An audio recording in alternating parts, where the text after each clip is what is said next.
Totally missed the handshake. Have you ever like not prop somebody and you feel bad after and you saw their little hand there and you're like, my name's Michelle Christine, everybody. Guys in the back, welcome to the show. Thank you so... No, you guys! Oh, you were just playing a joke on me. Oh my God, went right over my head. I'm Michelle Christine. I'm so happy to be here. I kind of met some of you guys outside. And that guy, I like how that guy like proposed the threesome and then you guys weren't on board and then he proposed to film it and then you weren't on board and then he's like, yeah, I'd like to watch you guys fuck each other in the ass. And it's like, whoa, where did that anal thing? You just slipped it in there. Oh my God, he totally has a thing for anal stuff, which is fine, because you know what, my boyfriend and I have been dating for 8 years, and eventually sex does get stale. I don't know, how long have you two been dating for? 3 years, okay, so maybe you're somewhat starting to get into the point where you're like, maybe we'll just bring in some new tools, you know what I mean? Maybe we'll buy a toy or two and see how that goes. You don't have to admit to anything, but in my particular case, my boyfriend is very shy. Like, he won't go into sex shops with me, like he's too embarrassed. But one time, he went to open a drawer while I was lying in bed so I could see right to the back of the drawer, and I saw, like, a toy, and I was like, oh my God, Dean, like, what's that? And he got all embarrassed, and I was like, you don't even go to sex shops with me. And then he's like, oh, I bought it on the internet. And I was like, oh my God, what is it? And he wouldn't tell me, and he's like, it's gonna be a surprise. And I was like, okay. And 2 months go by, and I was like, okay, Dean, I think I'm ready for the surprise, right?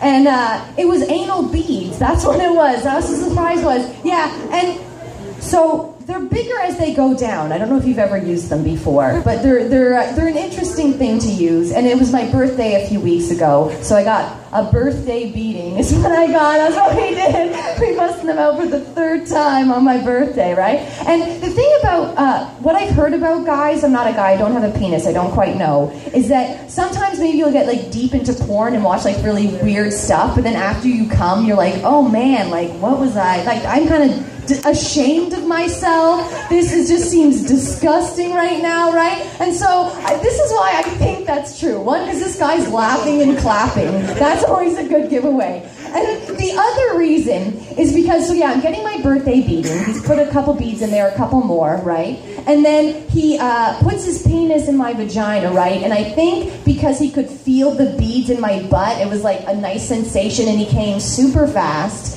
And then he's like, so, are you gonna take out the beads? And I was like, what? Like, are you fucking kidding me? But I think he came and was like, oh my God, there's all these beads in my girlfriend's ass. This is disgusting. I'm ashamed. She better fix this problem. And I'm just sitting here bent over with a bunch of fucking beads in my ass being like, take them out of my ass. You can't expect me to do this, right? Oh my God, that should be a rule of thumb. Whatever you put inside a woman, you have to remove. I think that's just a gentleman's agreement we should all create right this moment. Okay, I think we're all, I'm like, imagine if it was a gerbil, you know what I'm saying? No, I'm not that guy who stuck a gerbil in his ass. I don't know. There's a famous actor that did it. His name escapes me now. But anyway, we were on board with that ass play stuff. I like that. That's good. You guys are at Kinky Brunch, right? We're in Brantford. I like it. And my boyfriend and I I think he bought the beads because sometimes we do butt sex. That's like, there's no easy way to say it.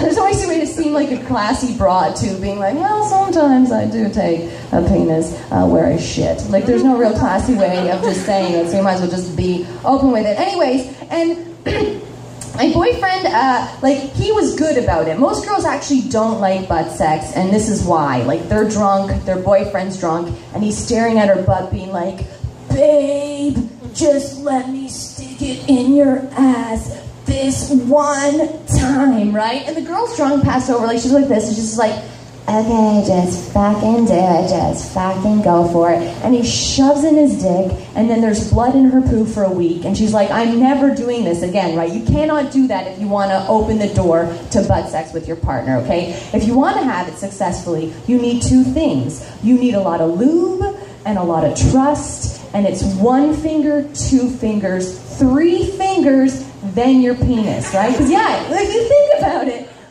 we've all taken a shit bigger than a dick, right? If you think about it, like, this guy's the only one in the room having big shits? Come on! Me and this guy have large penis-sized shits.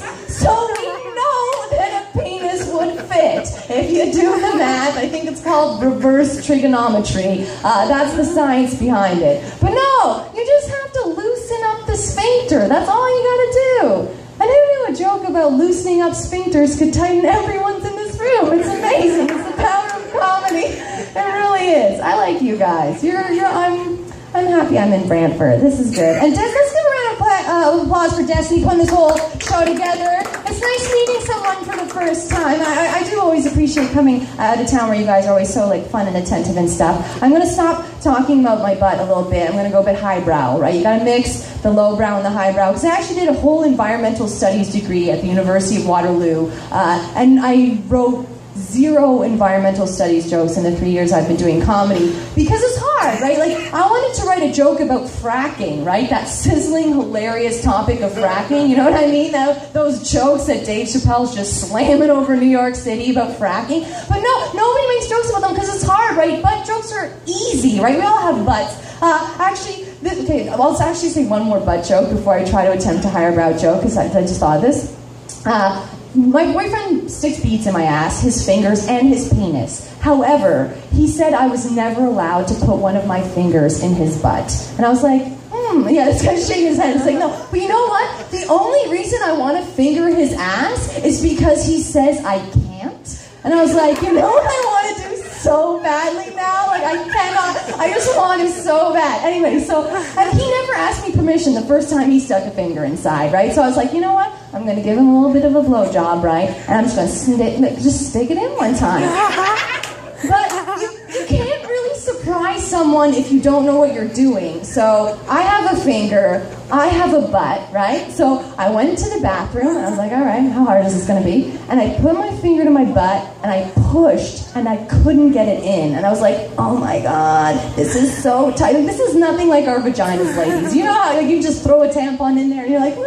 And I was like, wait, I gotta stop because I don't want to put my finger in my own ass this badly. I don't have that desire. And I was like, why can he do it? Why can he put 1 and 2 and 3 and his penis? And I realized he has the desire of a man that wants to fuck a woman's ass. You know what I mean? A woman will never have that type of desire when it comes to sticking a finger in. And the funny thing is, on his birthday, which was March 27th, he got super drunk, and after 8 years, he's like, oh, do you want to finger me? And I was like, oh my God, right? So I did. He's like, just use a lot of lube. And I did. And then we've never spoken of it since. Isn't that weird? Almost 2 months have gone by, and it's just he's just going to get really, really drunk in a year, and I'm going to get to do it again. And I'm almost like, man, did he hear about me talking about wanting to do it? And then somehow he's just like, all right, I'm going to fucking let her do it now. I don't know what opened the floodgates to his asshole, but they're open now. They're open now, and there's no going back. Oh man, I breached Helm's Deep and I'm going back. You just gotta be really drunk. Okay, so now to that highbrow fracking joke I was referring to earlier.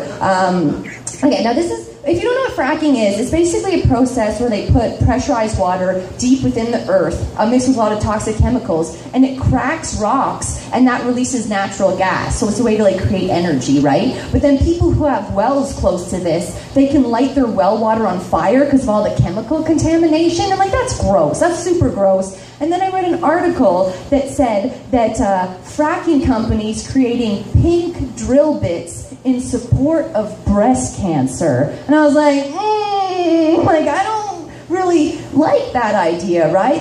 What's next? Demoriate pink. The more people who get cancer, the more people are aware of cancer. Smoke up, right? Smoke up for cancer, right? It's the blood diamonds of oh man, I'm not, you know what though? That wasn't super funny, but it was a joke that didn't involve my butthole, and my dad would be very happy with what just happened. So we're gonna keep trying to plow along with these. Yeah, I'll take an applause break for that.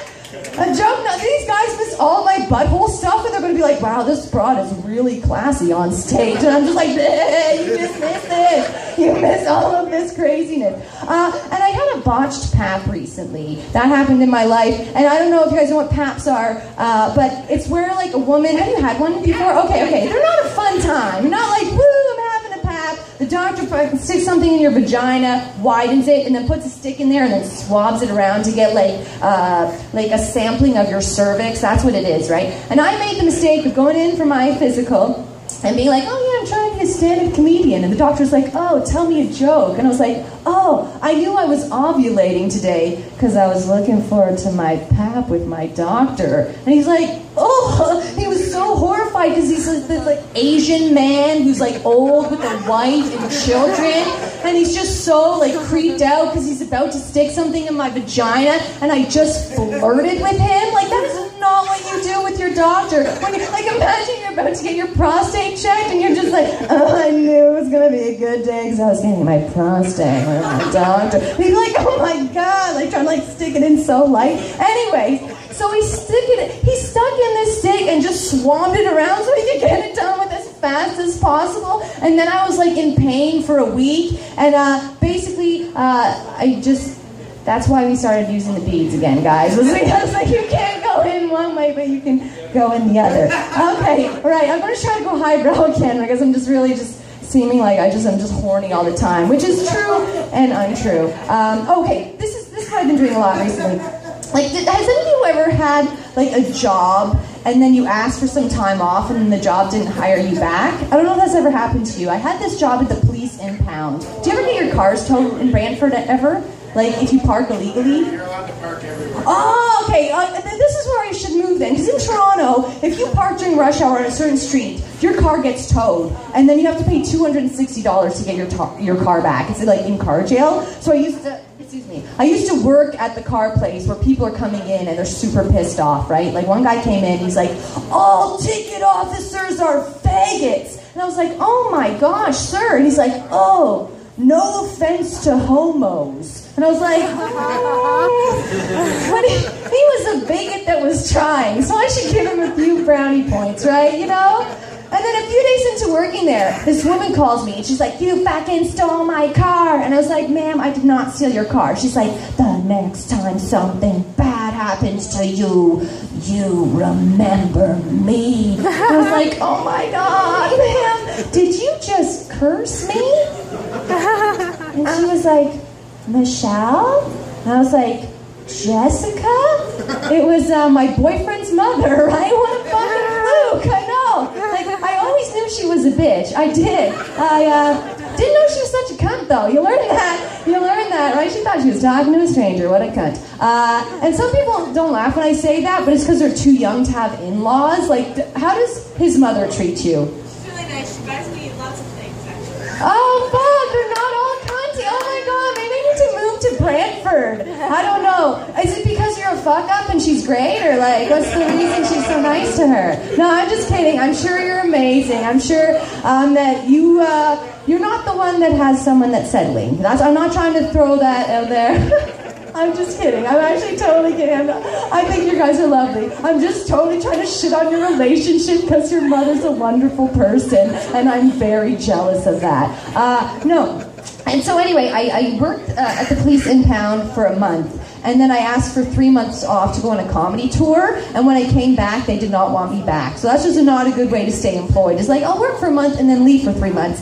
So I've been at home, unemployed, watching a lot of documentaries. Do you ever watch documentaries? Yeah, okay, good. I'm a big fan of documentaries. This one was hilarious. It was 3 guys addicted to porn in the United Kingdom went a date with their favorite porn star in LA. And I was like, this is going to be so saucy. And one of the guys was gay, so his favorite porn star was a man. So they take him on set, right, and he meets his idol, and they have this interview, and the porn star's like, you know what, I'm actually not gay? And the guy's like, really? He's like, yeah, I watch heterosexual porn before my shoot, getting nice and hard, put my hard dick on the guy's butt.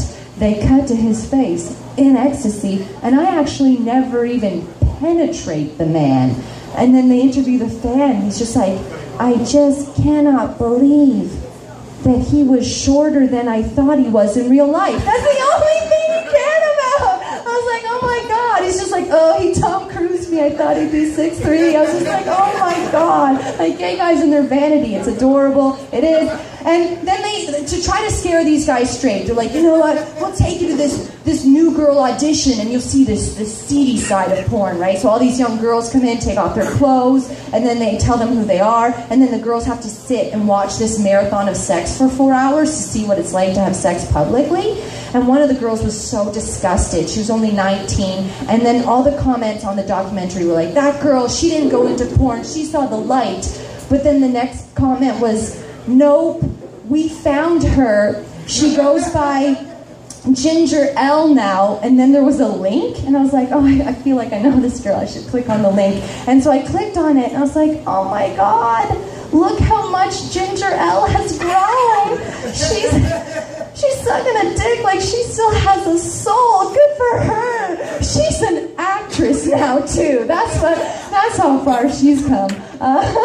Okay, good. I like you guys. And I also watched a documentary on counterfeiting, and that's like when I was a kid, my dad took me to flea markets. I don't know if they have them in Brantford, where you go and some of the stuff might have fallen off the back of a truck, or might not be legit. And he bought me this Tommy Hilfiger sweater, and a week later the insignia fell off, and I was like, these counterfeits are shit. But that's not true of counterfeits now, because all these companies like Louis Vuitton and Chanel and Burberry, they make all their stuff offshore in China, India, Cambodia. And so once these factories make all the real stuff for these companies, they stay on secretly late at night and make counterfeits that are just as good as the real thing, right? Because it's the same labor and the same products, and they all do this secretly, right? And so the companies found out, and they're so pissed off. They're like, I'm sorry, we moved to China and Cambodia because, it was cheaper. It was cheaper because, you hire children that you chain to the desk for 16 hours a day, right? But I can't believe that you guys would have the audacity. And I also saw this documentary on Bitcoin. Has anyone here heard of Bitcoins before? Okay, some of you guys know what Bitcoins are, and I didn't quite know what they were, but I knew that they were an online currency that people are putting real money into in exchange for Bitcoin. And so this documentary was on a Bitcoin mine. And I was like, oh, what's a Bitcoin mine? But it was actually this Chinese guy who took us to a 3rd floor business building, and he's just like, oh yes, this is the mine. And I was like, what? And he's like, yes, these are our computers. Our computers run servers. Those servers generate an algorithm, and that algorithm creates a Bitcoin. And I was like, what the fuck does any of that mean, right? Does that make any sense to you? What is a server? What is an algorithm? Why are people putting money into this? People are exchanging real money for Bitcoin, and the entire operation is overseen by one guy who's playing League of Legends. Do you know how terrifying